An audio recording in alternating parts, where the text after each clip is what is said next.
오늘은 후버댐을 보려고 아침 일찍 길을 나섰습니다.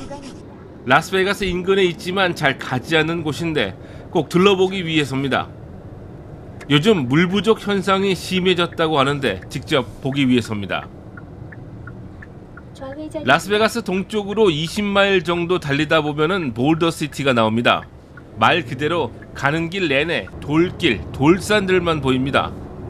이것은 후버댐을 대대적으로 홍보하는 곳이기도 하네요.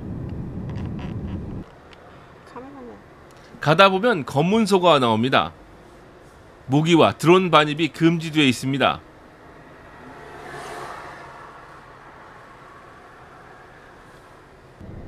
검문소를 나와서 조금 더 올라가면 커다란 전신주들이 길게 늘어서 있고 아주 거대한 다리가 보입니다. 주차를 하고 내려가 봅니다. 입구에 서 있는 폭염주의 사인이 눈에 보이는군요. 이 후버댐은 루즈벨트 대통령의 업적으로 여겨지는 아주 큰 프로젝트였습니다.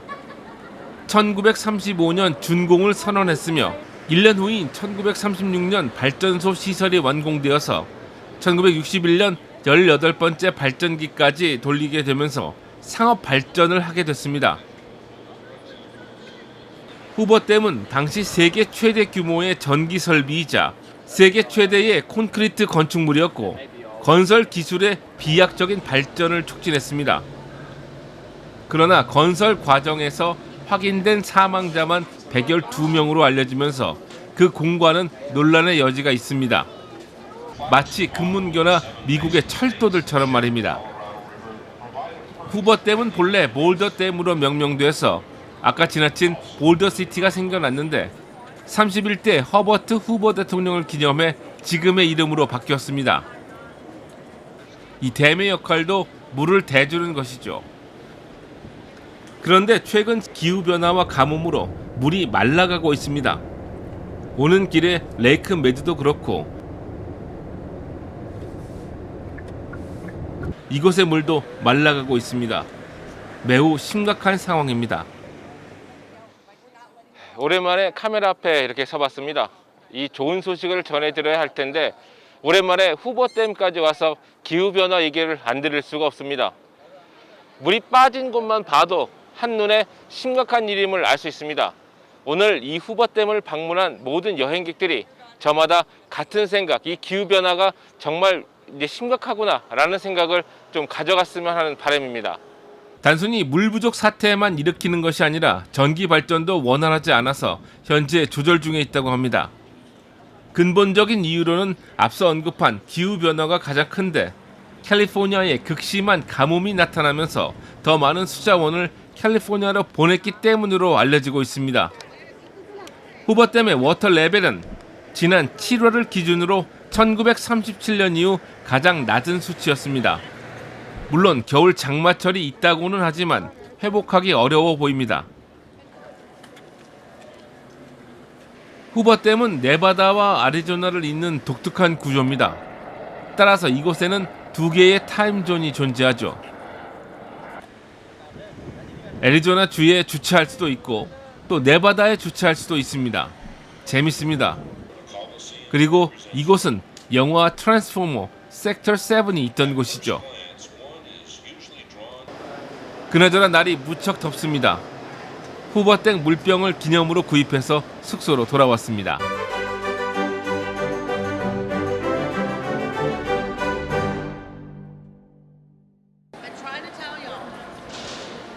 라스베가스 스트립에서 15분 정도 더 들어가면 프리몬트 스트릿이 있습니다. 이곳은 프리몬트 스트릿 익스피리언스라고 불리는데 천정에 대규모 캐노피를 4블럭에 걸쳐 설치해서 날씨에 상관없이 걸어다니면서 쇼핑과 카지노, 공연 등을 즐길 수 있게 만들어 놓은 곳입니다. 90피트 높이에 1375피트 길이로 설치되어 있습니다. 무엇보다도 천정에 있는 수많은 LED 전구를 통한 라이트쇼가 유명한데 비바 비전으로 불립니다. LED 디스플레이는 현재 세계에서 가장 큰 전기 사인으로 구분되며 1200만 개의 LED 전구에서 다양한 종류의 디스플레이가 실현됩니다. 원래는 210만 개의 전구 캐노피였지만 $1,700만 달러 규모의 대대적인 업그레이드를 거쳐서 지금의 모습으로 변모했습니다. 그 작업을 한국의 LG전자가 해냈습니다. 가슴 뿌듯합니다.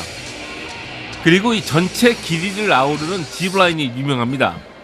저희가 갔을 때는 티켓이 매진돼서 포기했는데 미리 예약과 예매를 해야 하더군요. 이 방송을 본 후 라스베가스로 떠나는 분들은 참고하시기 바라겠습니다. 짚라인은 프리몬트 입구에 있는데 12층 높이에서 출발합니다. 출발은 2개 옵션인데 77피트 높이의 짚라인, 114피트 높이의 줌라인입니다. 이 줌라인은 슈퍼맨 스타일로 모든 거리를 날 수 있고 짚라인은 2블럭만 앉은 자세로 갑니다.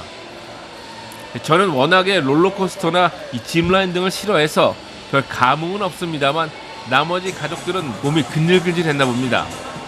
티켓 매진이 신의 한 수인 듯합니다. 가격도 알려드릴까요? 짚라인은 $39, 줌라인은 $59입니다. 꽤 비쌉니다. 그래봐야 1분 남짓한데 여러분들이 보시고 판단해 주시기 바라겠습니다. 공식 웹사이트 영상입니다.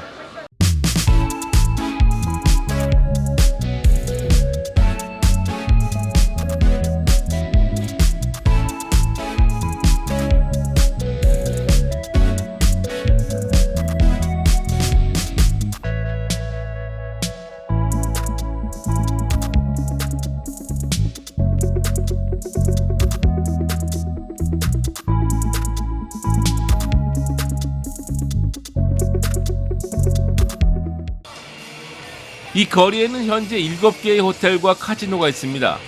그러나 스트립에 대부분 여행객들이 있다는 점을 고려하면 유지하고 있는 것만으로도 대단해 보입니다. 물론 해가 지면 사람들이 더 몰리겠지만 지금 거리를 걷는 사람들 중에 쇼핑을 하거나 갬블을 하는 사람들은 적어 보입니다. 그냥 구경하는 것이겠지요. 많은 사람들의 발걸음은 프리몬트 끝에 와서 짚라인 스테이션을 한번 보고 돌아섭니다.